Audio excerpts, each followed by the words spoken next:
La teología del dominio tiene diferentes nombres. Se le puede conocer como la teología del reino hoy, también como reconstruccionismo, como postmilenialismo. Y bueno, aquí yo sé que puede haber en tu audiencia hermanos postmileniales que ni siquiera estén enterados de lo que es la teología del dominio, pero está vinculada con el postmilenialismo. También se le puede llamar nueva reforma apostólica. Y básicamente la teología del dominio dice que es la misión de la iglesia recuperar el dominio o tomar el dominio sobre el mundo. Y hay diferentes matices, como esto es como un prisma, hay diferentes matices entre los teólogos del dominio, pero uno que puede ayudarnos a ilustrar esto es, por ejemplo, los teólogos del dominio que hablan de las 7 montañas. Hay que tomar las 7 montañas, hay que reclamar las 7 montañas, y las 7 montañas son el gobierno, los negocios, la familia, la religión, los medios, la educación y el entretenimiento. Entonces lo que se busca es que la iglesia cumpla, porque entienden que es un mandato, cumpla con el mandato que está desde el Génesis, que leímos ahorita en los versículos 26 y 27, que cumpla con el mandato de ejercer dominio sobre todas estas 7 cosas que acabo yo de mencionar. Claro, claro. Tenemos que hablar, cuando hablamos de la teología del dominio, de un movimiento que se llamó de la lluvia tardía. Después de la Segunda Guerra Mundial, entre 1948 y 1952, se empieza a desarrollar este movimiento dentro del pentecostalismo, porque hay 2 sectores desde donde se ha desarrollado la teología del dominio, y uno de ellos es el pentecostalismo y otro de ellos es el reformado, específicamente en el mundo postmilenial. Entonces, este movimiento de la lluvia tardía decía que se debían de restaurar los 5 ministerios bíblicos, los apóstoles, los profetas, evangelistas, pastores y maestros. Ellos decían que el cristianismo había apostatado totalmente y que la iglesia, a partir de esta restauración de los ministerios, entre ellos, por supuesto, y en primerísimo lugar, los nuevos apóstoles, pues la iglesia crecería en victoria sobre el mundo. La lluvia tardía da 2 semillas, lo que se conoce como la revelación de los hijos de Dios o los hijos manifiestos, en relación a Romanos 8:19, otro texto sacado de contexto, dice que se aguarda la revelación de los hijos de Dios, y esta gente decía, pues esto es lo que estamos haciendo nosotros. Nuevos apóstoles han llegado, nuevos profetas han llegado, y se hablaba que se iban a restaurar los milagros, que se iba a restaurar el poder que tenían los apóstoles originales. Se llegó a hablar que en estas reuniones había sanaciones milagrosas. Entonces se iba a restaurar completamente la posición original del hombre en el Edén antes de la caída. Pero la Biblia dice que el mundo no está caminando hacia esta supuesta victoria de la iglesia, sino que el mundo está caminando hacia la apostasía. Y de hecho dice que si el mundo va a ser gobernado por alguien, no va a ser por la iglesia, sino por el anticristo.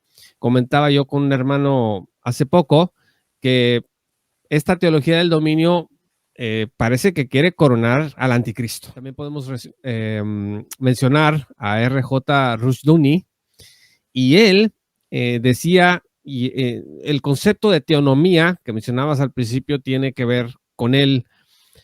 Simplemente, pues es el gobierno de la ley de Dios, y él creía que la sociedad debe ser regida, él cree que la sociedad debe ser regida según las leyes que rigieron a Israel en el Antiguo Testamento.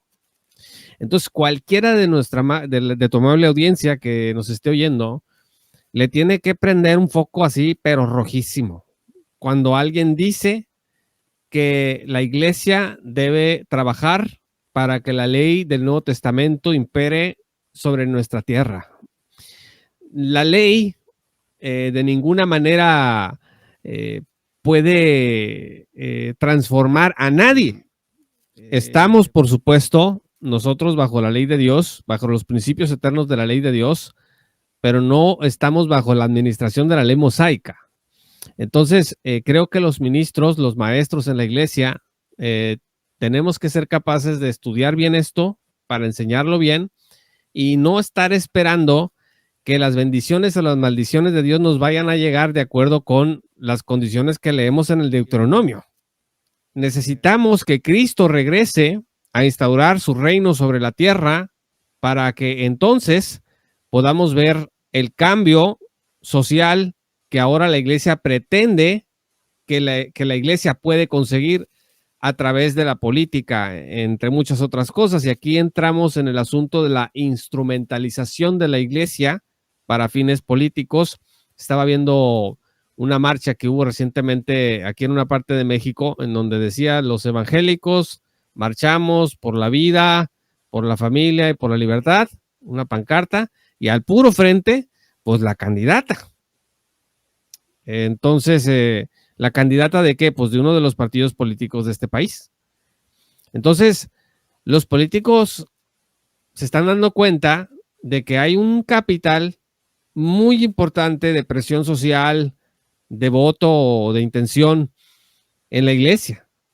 Y si la iglesia no despierta, va a seguir siendo utilizada por los políticos. Porque está claro que el reino, la instauración del reino es futura, es futuro, tiene implicaciones al presente, sí. Tenemos nosotros algunas indicaciones de la ética del reino que nos sirven el día de hoy para vivir vidas en la piedad, que a Dios le agrada, pero eso es diferente a pensar que nos toca a nosotros instaurar el reino.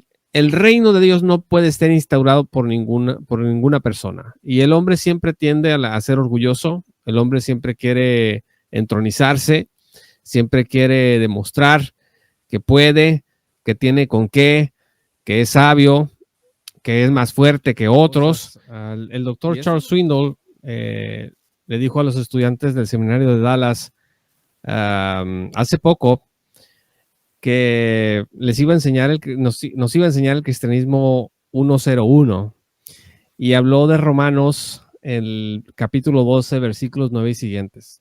No lo voy a leer todo porque es bastante, hay mucho que decir al respecto, pero yo pienso que si tú quieres cambiar el mundo o quieres incidir en la sociedad en la que estás, dice que el amor, dice el versículo 9, el amor sea sin hipocresía, aborreciendo lo malo, aplicándose a lo bueno, sean afectuosos unos con otros, con amor fraternal, con honra, dándose preferencia unos a otros, no sean perezosos en lo que requiere diligencia, sean fervientes en espíritu, sirviendo al Señor, etcétera, etcétera, etcétera. Interesante es que en el intestino de lo político, estas cosas no se pueden dar porque no sobrevives.